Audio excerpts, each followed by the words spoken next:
In the heart of a bustling Indian village, nestled between the tea stalls and the mango groves, there stood a giant banyan tree. Beneath it, an old wooden bench sat, worn smooth by decades of conversation, laughter, and quiet reflection. Every morning at sunrise, an elderly man named Hari would take his place there with a small cup of steaming chai and a contented smile. Hari was not wealthy. He lived in a modest hut with cracked walls and a leaky roof. His clothes were simple, his meals even simpler. But what puzzled the villagers most was how happy he always seemed. Children would run past, chasing goats and kites, and he would chuckle, clapping rhythmically to their games. Shopkeepers brought him sweets during festivals.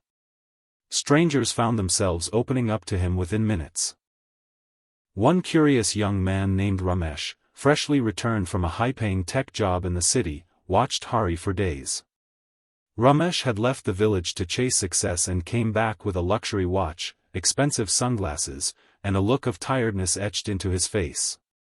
Despite all his accomplishments, a hollow feeling gnawed at him, one that no gadget or promotion could fix.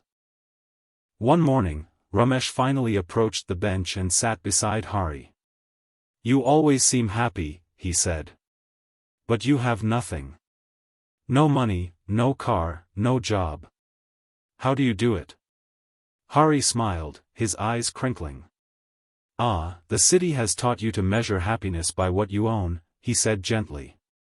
"Let me tell you a story." Ramesh leaned in. "Years ago, I was like you, chasing bigger things. I worked in the city too. One day, I got a call while in a meeting. My wife had collapsed. I rushed home, but she was gone before I arrived. In all my years of chasing success, I forgot to live." He paused, watching a sparrow flutter down to sip water from a puddle. "So I came back here. I started each day with tea. Talked with people. Helped children with homework. Taught music to anyone who wanted to learn. And slowly, I found something I'd never truly had, peace." "But don't you miss the money? The comfort?" Ramesh asked. "Comfort is overrated if your heart is restless," Hari replied. "I found happiness in simple things, a sunrise, a shared laugh, a child's song. Happiness isn't something you chase. It's what fills the spaces when you stop running." Ramesh was quiet. Over the weeks, he began joining Hari each morning. At first, he checked his phone constantly.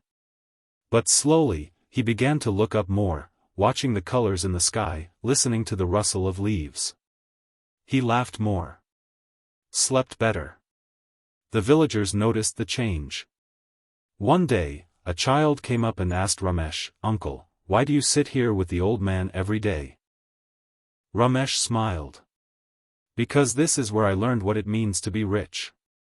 From that day on, the bench under the banyan tree had two regulars, one who had found happiness, and one who was learning to hold on to it.